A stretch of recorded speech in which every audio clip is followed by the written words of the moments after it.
اعوذ باللہ من الشیطان الرجیم، بسم اللہ الرحمن الرحیم۔ تاریخ افغان، پختون، پشتون یا پٹھان،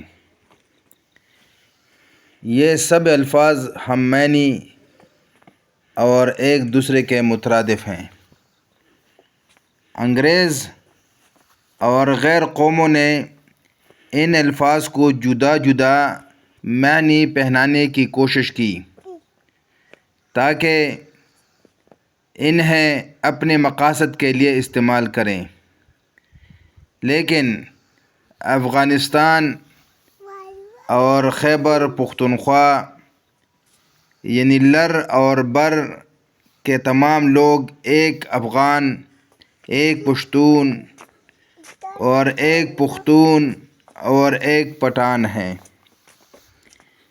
ایک روایت کے مطابق افغان اور پختون دو جدا جدا آبادیوں کے لیے استعمال ہوتے تھے، یعنی ایک قدیم ترین سامی قبائل کے لیے اور دو ان بنی اسرائیلیوں کے لیے جنہوں نے کوہ سلیمان کے دامن میں پناہ لی اور انہیں سلیمانی پکارا جاتا ہے۔ 5ویں اور 6ویں صدی عیسوی میں بیرونی حملہ آوروں کی وجہ سے دونوں اکٹھے ہوئے۔ ایک جماعت کے خیال کے مطابق علاقہ پختیس کی مناسبت سے پختون پکارا جاتا ہے۔ مورخین کی دوسری جماعت کے مطابق ہیروڈوٹس نے جس قوم پکٹیس کا ذکر کیا ہے اسی پکٹیس کی بگڑی ہوئی شکل لفظ پختون ہے، اور سر ڈی ایبٹسن نے گندھارا کے ذکر میں پکٹیان کا بیان کیا ہے، جس سے یہی پختون مراد ہیں۔ عزرا باب نمبر 8 آیت نمبر 4، نحمیہ باب نمبر 17 آیت نمبر 11، تورات کی کتاب عزرا باب نمبر 10 آیت نمبر 30 میں بنی پخت موآب کا ذکر آیا ہے، جو بنی اسرائیل کا ایک ذیلی قبیلہ ہے۔ ہو سکتا ہے اس ذیلی قبیلہ یعنی بنی پخت کے لوگ یہاں آ چکے ہوں، کیونکہ نبوکد نظر بخت نصر نے جب یروشلم پر حملہ کیا بنی اسرائیل کے بہت سارے لوگوں کو قتل کیا اور بہت سارے قبائل کو ہانک کر بابل لے آیا، تو وہاں سے بنی اسرائیلی قبائل کے چند ذیلی قبائل اس طرف آئے، یعنی یہ لوگ تقریباً 3000 سال قبل مسیح میں یہاں آئے ہیں، جو تورات کے مطابق حضرت دانیال علیہ السلام اور قرآن شریف کے مطابق عزیر علیہ السلام کا زمانہ تھا۔ آپ علیہ السلام تورات کے حافظ تھے، اس لیے تورات کو انہوں نے دوبارہ لکھا۔ اسی زمانے سے یعنی نبوکد نظر بادشاہ کے زمانے سے آج تک تمام ایران میں اور خصوصاً ایران کے شہر اصفہان میں بہت سارے یہودی آباد ہیں، اور شاہ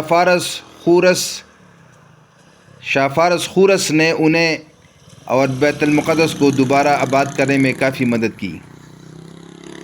تورات کی کتاب تواریخ 2 باب نمبر 36 میں نبوکد نظر یعنی بخت نصر کا ذکر کچھ اس طرح سے آیا ہے۔ یہویقیم یعنی ایلیاقیم 25 برس کا تھا جب وہ یروشلم پر سلطنت کرنے لگا، اور اس نے 11 برس یروشلم پر حکومت کی۔ اس پر شاہ بابل نبوکد نظر نے چڑھائی کی اور اسے بابل لے جانے کے لیے اس کے پاؤں میں بیڑیاں ڈالیں، اور نبوکد نظر نے خدا کے گھر کے کچھ ضروب بھی بابل کو وہ لے آیا اور انہیں اپنے مندر میں رکھا۔ شاہ بابل نے یہویاکین کو جو 8 برس کا تھا یروشلم پر حکمران بنایا۔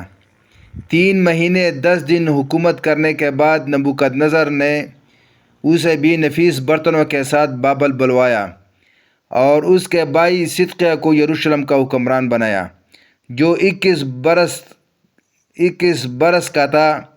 اس نے 11 برس تک حکومت کی اور آخر میں نبوکدنضر کا مخالف ہو گیا۔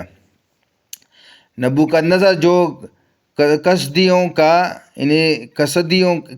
کا بادشاہ تھا، اس نے یروشلم میں قتل و غارت کی، تمام ظروف اور خزانے بابل لے آیا، خدا کے گھر کو جلا دیا اور فصیلیں ڈال دی، اور جو تلوار سے بچے رہے انہیں غلام بنا کر بابل کو لے گیا اور وہاں رکھا جب تک فارس کی سلطنت شروع نہ ہوئی۔